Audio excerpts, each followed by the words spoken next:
বুক cafe বুক রিভিউয়ের আজকের নতুন পর্বে আপনাদের সাথে পরিচয় ঘটাতে চলেছি বুক ফার্মের সেরা কিছু বইয়ের। এই পর্বে আপনারা বুক ফার্মে বেশ কিছু ভালো ভালো বইয়ের কথা জানতে পারবেন, যেগুলো বইমেলায় গিয়ে অন্ততপক্ষে একবার তো পারচেস করে দেখতেই পারেন। চলুন তাহলে আজকের রেকমেন্ডেশন শুরু করি।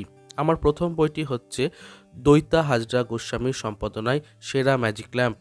বইটির মধ্যে পাঁচমেশালি গল্প পাবেন এবং সেখানে দেবজ্যোতি ভট্টাচার্য, অভিজ্ঞান রায়চৌধুরী, সৈকত মুখোপাধ্যায়, অনন্যা দাস, কৃষ্ণেন্দু বন্দ্যোপাধ্যায়, দৈতা হাজরা গোস্বামী, যশোধরা রায়চৌধুরী থেকে শুরু করে প্রতীক কুমার মুখার্জি, দীপিকা মজুমদার প্রমুখ নামি দামি লেখকের কিন্তু গল্প পাবেন। সাথে রয়েছে ছড়ার ম্যাজিক, অর্থাৎ একটা বইয়ের মধ্যে ছড়া এবং গল্পের মিশেল। আমার ছোট ছোট গল্প পড়তে খুবই ভালো লাগে এবং গল্পগুলো বেশিরভাগই রয়েছে থ্রিলার, কোনোটা বা কমেডি জনরার, কোনোটা বা একটু কল্পবিজ্ঞান ধরনের। তাই আপনারা কিন্তু সমস্ত জনরার স্বাদ পাবেন এই বইটির দুই মলাটের মধ্যে। বইটি আমি যখন কিনেছিলাম তখন বইটির মুদ্রিত মূল্য পড়েছিল 299 টাকা। জানি না এখন দামটি বেড়েছে কিনা, তবে অবশ্যই বইটি কিন্তু ভালো। পরের বইটি আমি যেটা অবশ্যই বলবো তা হচ্ছে অয়ন রাহার লেখা আশ্চর্য সাত। বইটির ডেভেলপমেন্ট খুব সুন্দরভাবে করা হয়েছিল। বইটিতে প্রাচীন সাত আশ্চর্য, মধ্যযুগের সাত আশ্চর্য এবং আধুনিক যুগের সাত আশ্চর্য অর্থাৎ 21টি আশ্চর্যের কথা খুব সুন্দরভাবে তুলে ধরা হয়েছে আলোকচিত্রের সাহায্যে। বইটিতে এত তথ্য রয়েছে এবং এত ছবি সহযোগে রয়েছে, আমার মনে হয় না যে বাংলা কোনো বই এত সুন্দরভাবে বিষয়টাকে প্রেজেন্ট করা হয়েছে এর আগে কোনো দিন। আমি মোটামুটিভাবে আপনাকে এনশিওর করতে পারি যে এই বইটা আপনি যদি এই দিক থেকে পড়তে চান যে পুরনো জিনিসকে জানতে চাইছেন, তথ্য সংগ্রহ করতে চাইছেন, তাহলে খুবই ভালো একটা বই হয়ে উঠতে পারে। আমি সমস্ত বইয়েরই মুদ্রিত মূল্য নিচে ডেসক্রিপশন বক্সে দিয়ে দিচ্ছি। এই বইটির মুদ্রিত মূল্য 299 টাকা। পরের বইটি হলো কৌশিক মজুমদারের লেখা নোলা।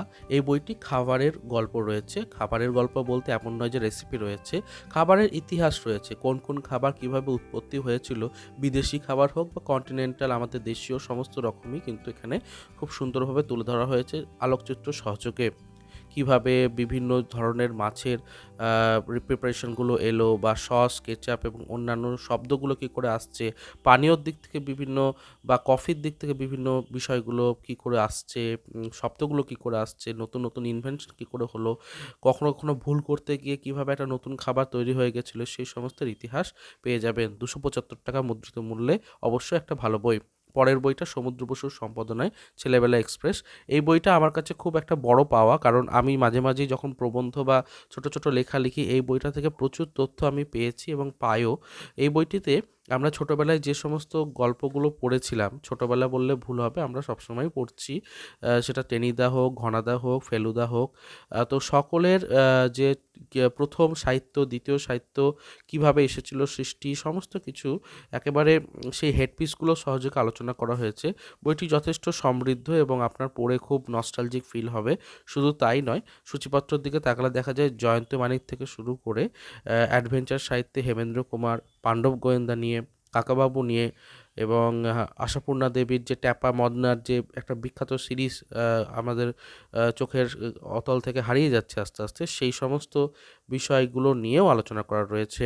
ফেলুদাকে নিয়েও একটা স্পেশাল বিষয় আমরা পেয়ে যাব ছেলেবেলা এক্সপ্রেসে।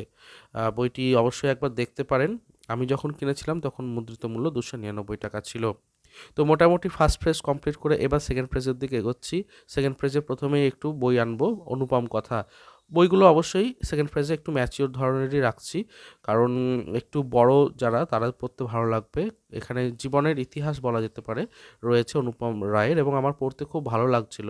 কলেজ লাইফ ওনার, তারপর বিদেশে গান করতে যাওয়া বা অন্যান্য তার মনের যে ভাবনাগুলো খুব সুন্দরভাবে এখানে ফুটে উঠেছে। একটা বুকমার্কের সেটও পেয়েছিলাম 5টা। তো আমার এই বইটা খুব কাছের বই। এই বইটা 3বার 3টি মুদ্রণ থেকেই প্রকাশিত হয়েছিল আর কি।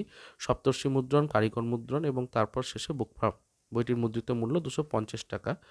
এর পরের যে বইটি, সে বইটি হচ্ছে রাস্কিন বন্ডের লেখা চিলেকোঠার ঘর। 17 বছরের ছেলে রাষ্ট্রী, যে উত্তরাখণ্ডের মুসৌরি নামক জায়গাতে থাকছে, এবং তার জীবনে একটা হঠাৎ করেই পরিবর্তন আসবে। সে বাড়ি থেকে পালিয়ে যাবে আর কি, এবং পালিয়ে যাওয়ার পর সে কী আস্তে আস্তে এক্সপ্লোর করলো জীবনে, এবং একটা অসম প্রেমের বিষয় রয়েছে, মানে অসম বয়সের প্রেমের বিষয় রয়েছে। তো the room on the roof অবলম্বনে লেখা চিলেকোঠার ঘর অত্যন্ত আমার খুব ভালো লেগেছিল আর কি। ভেতরে ইলাস্ট্রেশনও রয়েছে। অবশ্যই একবার পড়ে দেখতে পারেন অনুবাদ সাহিত্যের দিক থেকে। বইটির প্রচ্ছদও তারিফ করার মতোই। পরের বইটি কল্পবিজ্ঞান পিপাসু পাঠকদের অত্যন্ত ভালো লাগবে। সুধীন্দ্রনাথ রাহার লেখা কল্পবিজ্ঞান সমগ্র ও ভৌতিক সমগ্র। খুব ভালো লেগেছে যে সায়েন্স ফিকশনের গল্পগুলো তো দেওয়া রয়েছে এখানে, সাথে ভৌতিক গল্প যে ৭টা ৮টা রয়েছে সেগুলোকেও এখানে কিন্তু ইনক্লুড করা হয়েছে। এমন নয় যে ওটার জন্য আমাকে আলাদা বই পারচেজ করতে হবে। এই বিষয়টা আমার অবশ্যই ভালো লেগেছে, কারণ বর্তমানে যেভাবে প্রকাশনগুলি তাদের নিজস্ব জনরা অনুযায়ী ভাগ করে দিচ্ছে বইগুলোকে, তাতে বইয়ের সংখ্যা বাড়ছে। তো সেই জায়গা থেকে একটা বইয়ের মধ্যেই ভৌতিক কাহিনী আর সায়েন্স ফিকশনটাকে ইনক্লুড করার জন্য বইটা আরও বেশি ডিমান্ডেবল হয়ে ওঠে বলে আমার মনে হয়। বুক ফার্মের প্রকাশনাতে এই বইটাও আপনারা কিন্তু দেখতেই পারেন। সুধীন্দ্রনাথ রাহার দস্তার আংটি এবং অন্যান্য লেখা যথেষ্ট সুন্দর। এর পরের বইটি আপনাদের অত্যন্ত পছন্দের একটি বই হতে পারে, সেটা হচ্ছে এই সব দিনরাত্রি, কৌশিক মজুমদারের লেখা। বইটিতে জনরা ওয়াইজ বিভিন্ন আলোচনা রয়েছে। বাংলা সাহিত্যে গোয়েন্দা গল্প কী করে এলো, শার্লক হোমস, অগাথা ক্রিস্টি, পয়ারো, এই সমস্ত বিখ্যাত গোয়েন্দা চরিত্র নিয়ে আলোচনা রয়েছে। কমিক্স নিয়ে আলোচনা রয়েছে একটা। সত্যিই চর্চা তো অবশ্যই রয়েছে। তার সাথে বাঙালির যে পুরনো অভ্যাসগুলো, যেমন বোর্ড গেম খেলা বা অন্যান্য যে আমরা নস্টালজিক হয়ে পড়ি বাঙালিদের পুরনো সেই শখগুলো সম্পর্কে, সেগুলো নিয়েও রিসার্চ রয়েছে। নন ফিকশন জগতের বই হিসেবে খুবই ভালো বই, এবং কৌশিক মজুমদারের বই যারা কেনেন বা পড়েন তারা জানেন যে এই সমস্ত বই একেবারেই ঠকবেন না পারচেস করলে। বইটার প্রোডাকশনও খুব ভালোভাবে করা হয়েছিল। আমি অবশ্যই আপনাকে একবার রেকমেন্ড করতেই পারি এই বইটাকে। তো কেমন লাগলো আজকের এই কন্টেন্ট? চেষ্টা করলাম বুক ফার্মের সেরা কিছু বইগুলোর রেকমেন্ডেশন আপনাদের সামনে তুলে ধরতে, এবং বইমেলাতে এই রেকমেন্ডেশন অনেকটাই আপনাকে হেল্প করবে নতুন বই পারচেস করতে। যদি ভিডিওটি ভালো লেগে থাকে, উপকারে লেগে থাকে, অবশ্যই একটি লাইক দেবেন আর কমেন্টে জানাবেন আপনার কেমন লাগলো। চ্যানেলটিকে সাবস্ক্রাইব না করে থাকলে অবশ্যই সাবস্ক্রাইব করে পাশে থাকবেন। দেখা হচ্ছে পরের ভিডিওতে।